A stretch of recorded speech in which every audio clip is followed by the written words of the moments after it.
L'ingrédient numéro 6. Ayez la compétence numéro 1 en business. Imaginons que je vous pose cette question. Quelle est la compétence numéro 1 pour réussir en business et en affaires? C'est la vente. Voici une phrase à ne jamais oublier. Votre capacité à vendre aux autres déterminera votre succès personnel et professionnel. Votre succès en affaires dépend de votre capacité à créer un climat de sympathie avec votre client. C'est la qualité de votre relation avec le client qui va générer des résultats et non pas les capacités techniques. Ce n'est pas votre connaissance des attributs techniques, les attributs de vos produits et surtout maîtriser la complexité de votre produit. Tout ça, c'est bien. Ce sont des compétences que vous devrez maîtriser. Mais ce n'est pas la compétence numéro un qui vous permettra d'attirer les clients patients, payants, loyaux et surtout des gens qui recommandent votre produit mois après mois et jour après jour.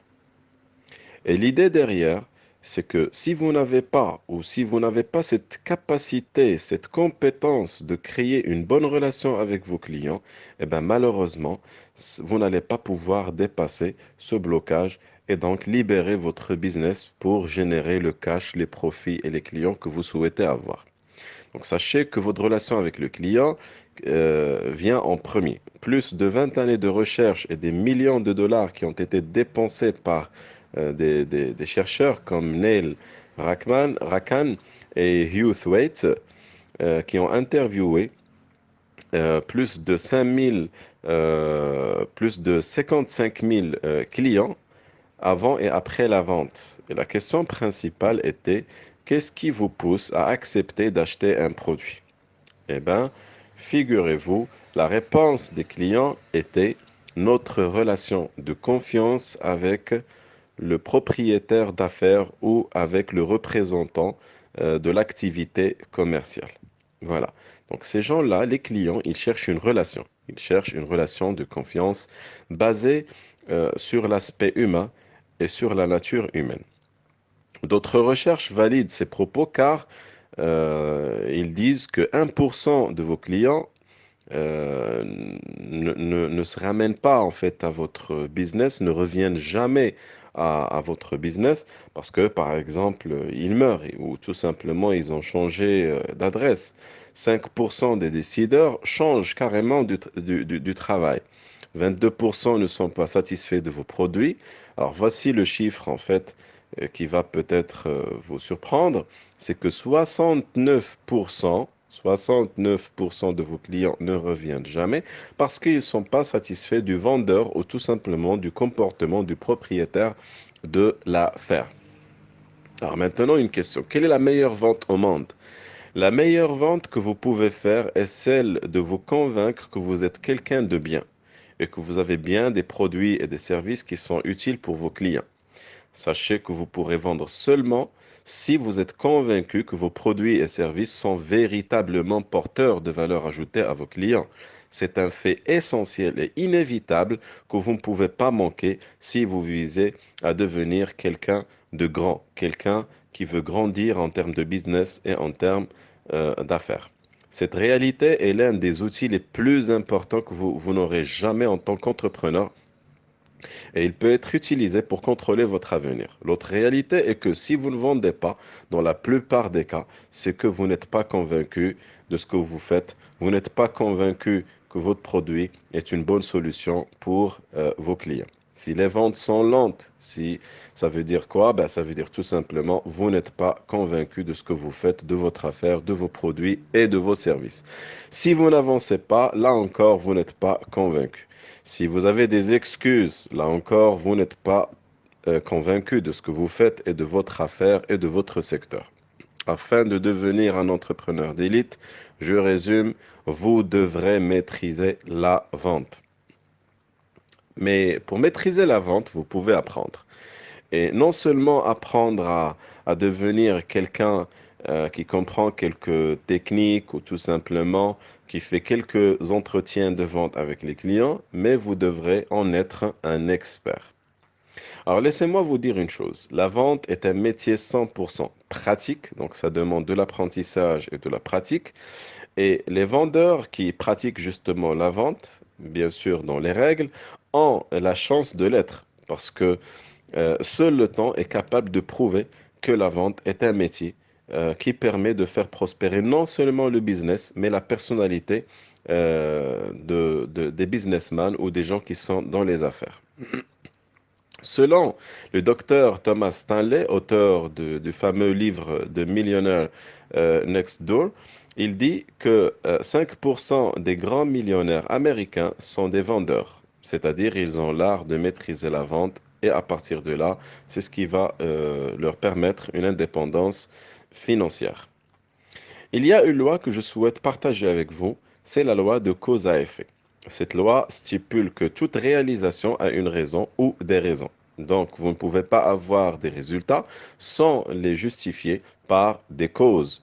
Donc, vous causez votre réussite à travers ce que vous faites. Pour causer votre réussite dans le business, vous devrez vous former dans la vente. À partir de là, vous pouvez derrière créer une culture orientée client. Sachez que la paie de chaque employé, du coursier au PDG, vient du client. Tout le monde travaille pour le client et c'est le vrai patron. Le client paye les salaires. Ce n'est ni le patron ni le propriétaire de l'entreprise qui finance la paie, c'est le client. Et vous ne devez en aucun cas et en aucune seconde savoir ou tout simplement négliger que dans le monde des affaires, votre réussite dépend de l'existence de la clientèle et de votre compétence à vendre. Si vous voulez exploser les ventes dans les 3 prochains mois, c'est facile. Chaque poste dans votre entreprise, même le plus élémentaire, doit être conçu afin de créer et maintenir une clientèle. Chaque matin, rappelez vos collaborateurs et vous pouvez leur dire dans n'importe quelle réunion, dans n'importe quelle rencontre, dans n'importe quel environnement, vous devrez leur dire, nous travaillons tous pour le client.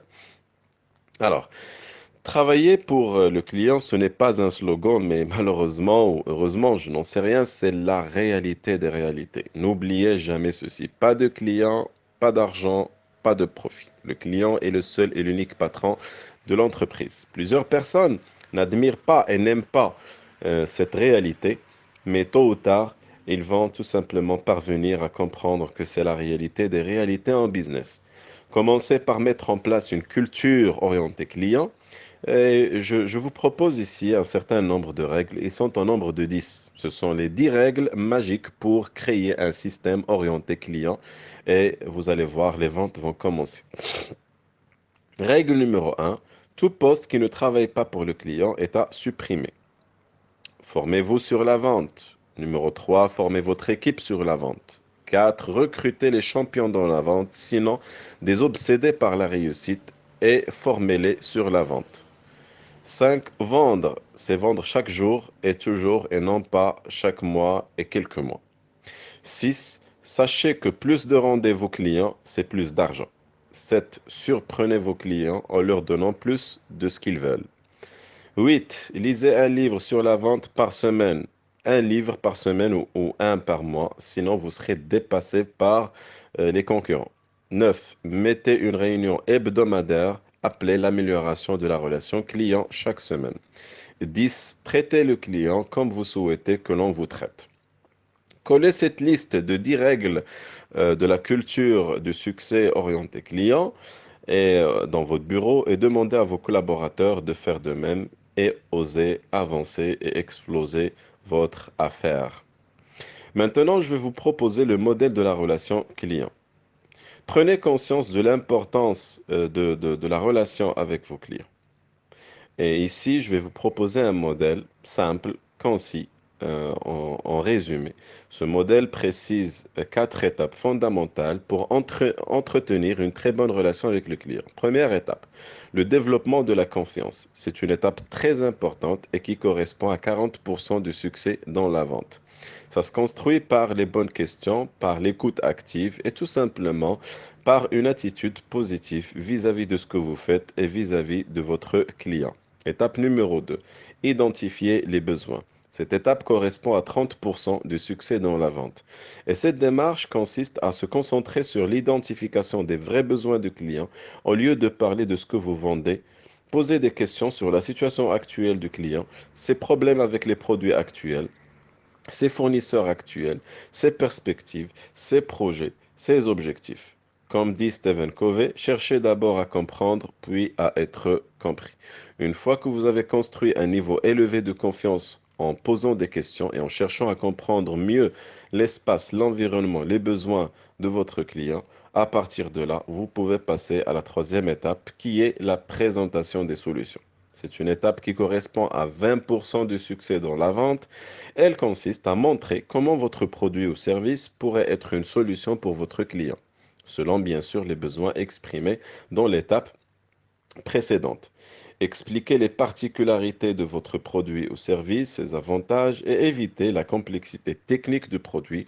Appuyez seulement sur ce qui permet des résultats. Quatrième et dernière étape, demandez au client à ce qu'il achète. Cette étape correspond à 10% du succès dans la vente et plusieurs gens d'affaires ont honte de demander au client à ce qu'il achète d'une manière directe. Le cerveau humain fonctionne selon le mode du Scottum, l'ordre direct, précis et ferme.